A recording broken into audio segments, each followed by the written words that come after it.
Praise the Lord. जय मसीह की। खुदावंद यीशु मसीह में आपको मेरा सलाम। द लॉर्ड विंग्स मिनिस्ट्री में मैं आपका स्वागत करती हूँ। आज मैं बात करना चाहती हूँ वुमन से, औरतों से, बहनों से, लेडीज से, सिस्टर्स से। और मैं ये बात करना चाहती हूँ कि आज जब हम लोग फोन पर मोस्टली देख रहे हैं या हम अपने संसार में अपने आसपास की जगहों पर जब हम देख रहे हैं, तो एक पात्र है जो मजाक बन चुका है, और वो कोई और नहीं, वो लेडीज है, वो बहनें हैं। और स्पेशली जो इसके अंदर भूमिका निभाई जा रही है वो है एक वाइफ की। आप आज कितनी भी रील्स को देख लें, मूवीज को देख लें, सीरियल्स को देख लें, आप हर एक जगह पर मजाक बनाया जाता है वाइफ का।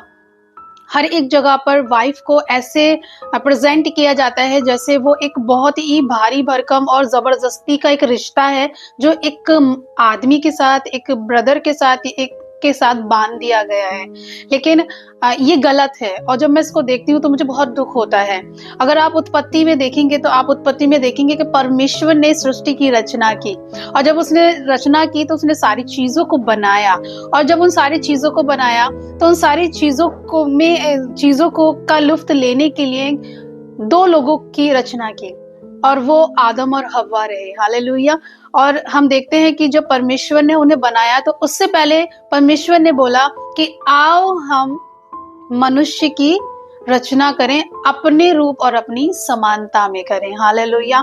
इट मीन्स आदम और हव्वा दोनों ही परमेश्वर के रूप और समानता में बनाए गए हैं, है ना। और जब परमेश्वर के स्वरूप और समानता में ये दोनों बनाए गए हैं तो सिर्फ औरत ही इस पात्र को ही क्यों मजाक बनाया गया है? क्यों इसके बारे में ही हमेशा ऐसी बातों को रखा जाता है कि औरत ही है जो सबसे ज्यादा बेवकूफ है, औरत ही है जो जिम्मेदारियों को नहीं निभा सकती है? क्यों? वाई? मैं इस चीज के लिए जब बहुत सोचने लगी और जब मैं पढ़ने लगी, मैं परमेश्वर से इसके बारे में बात करने लगी, प्रभु ऐसा क्यों है? तो मैं उत्पत्ति को जब पढ़ने लगी तो मैंने देखा उस भाग को जहां हव्वा ने पाप किया था। उसने परमेश्वर की नजर में पाप किया था, आदम की नजर में पाप किया था, और आज भी सारी दुनिया ये बोलती है कि हव्वा ने वो फल खाया जिसकी वजह से पाप उत्पन्न हुआ, है ना। यही माना जाता है कि हव्वा ने फल खाया और वो पापी रही और उसकी वजह से पूरी दुनिया पाप में आ गई।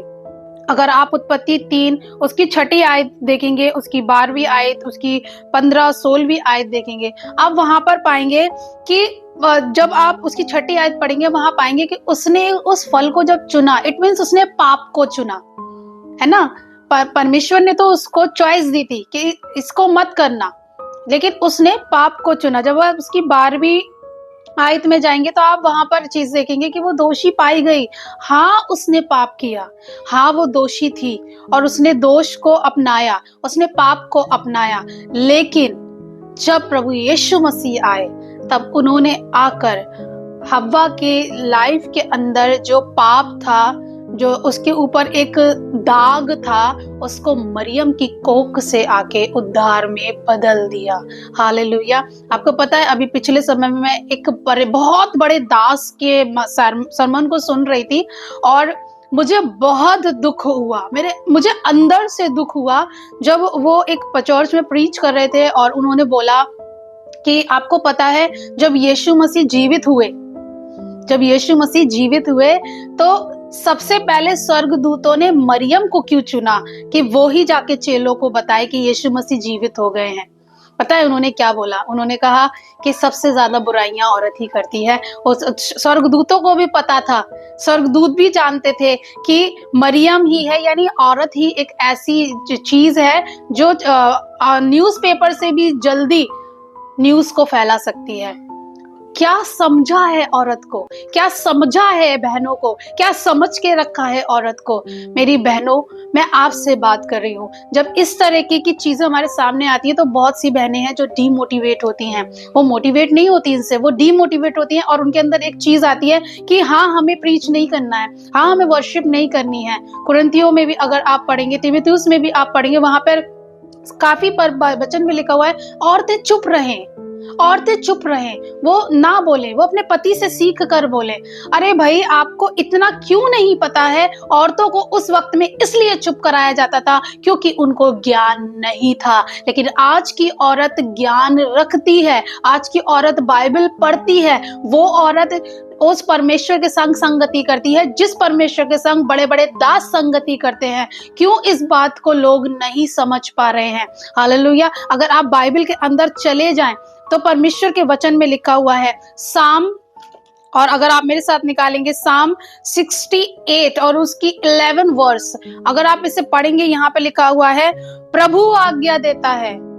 किसी मनुष्य के बारे में लिखा है नहीं, वहां लिखा है प्रभु आज्ञा देता है। सृष्टि का कर्ता जिसने मुझे और आपको रचा, जिसने औरत और आदमी को रचा, वो आज्ञा देता है। क्या आज्ञा दे रहा है? वो कहता है तब शुभ समाचार सुनाने वालियों की बड़ी सेना हो जाती है। हालेलुया। यहाँ पे ये नहीं लिखा है शुभ समाचार सुनाने वालों का।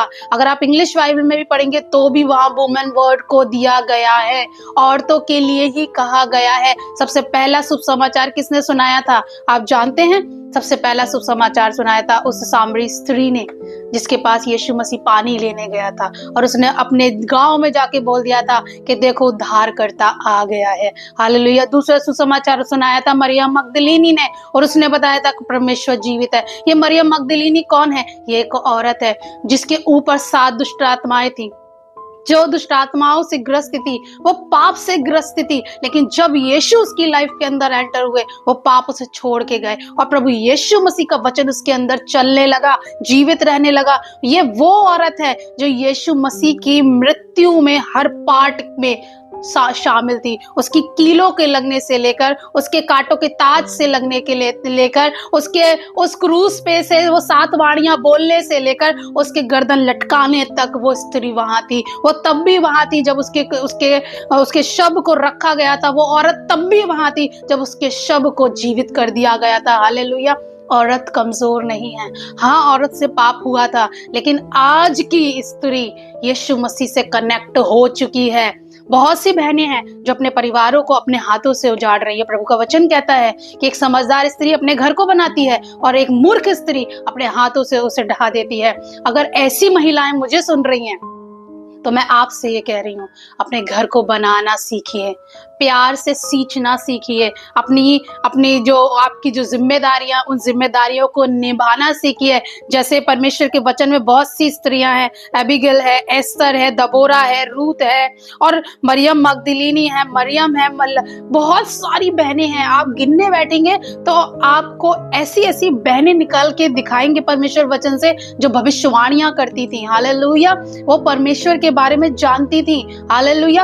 और आज भी वो स्त्रियां मौजूद है। आप देखिए, परमेश्वर ने कहा तब शुभ समाचार सुनाने वालियों की बड़ी सेना हो जाएगी। आज आप देख लीजिए, इस समय में आप देख लीजिए, आज सबसे ज्यादा, आदमी से ज्यादा औरतें प्रीच कर रही हैं, आदमी से ज्यादा औरतें वर्शिप कर रही हैं। क्यों कर रही हैं? क्योंकि परमेश्वर ने यह आज्ञा दी कि अंत के समय में मैं अपना आत्मा तुम्हारे बेटे और तुम्हारी बेटियों पर उंडेलूंगा। यहाँ ऐसे नहीं लिखा कि सिर्फ बेटों पर उंडेलूंगा। तो औरत मजाक का पात्र नहीं है, औरत रिस्पेक्ट का पात्र है। वो एक माँ है, एक बीवी है, एक बहन है। हालेलुया। और जो औरतें, जो बहनें मुझे आज सुन रही हैं, और अगर आप किसी भी तरीके से आप अगर आज गिरी हुई हैं अपने किसी भी पाप में, रिपेंट करिए, बाहर निकलिए और ये परमेश्वर के सामने अपने आप को ऐसे रिप्रेजेंट करिए जैसे परमेश्वर ने आपके लिए बोला कि आप एक शुभ समाचार सुनाने वाली सेना का पार्ट है। मैं आज आपसे यही कहना चाहती हूँ, स्टॉप करिए लेडीज के मजाक को बनाना। परमेश्वर की रचना है। प्रभु ने सिर्फ आदम को नहीं कहा कि तू फलवंत हो, फूलो फलो। उसने दोनों से कहा फूलो फलो और पृथ्वी भर में भर जाओ। ये समय मेरा और आपका है। मेरी बहनों, आप लोग जागिए, परमेश्वर के संग अपनी संगति को बढ़ाइए, उससे अपने रिश्ते को और ज्यादा मजबूत करिए, उसके लिए गाइए, उसके वचनों को लोगों तक पहुंचाइए, और मरियम मगदलीनी की तरह, मरियम की तरह, दबोरा की तरह, एस्तर की तरह फास्टिंग में उतर जाइए, प्रार्थनाओं में उतर जाइए।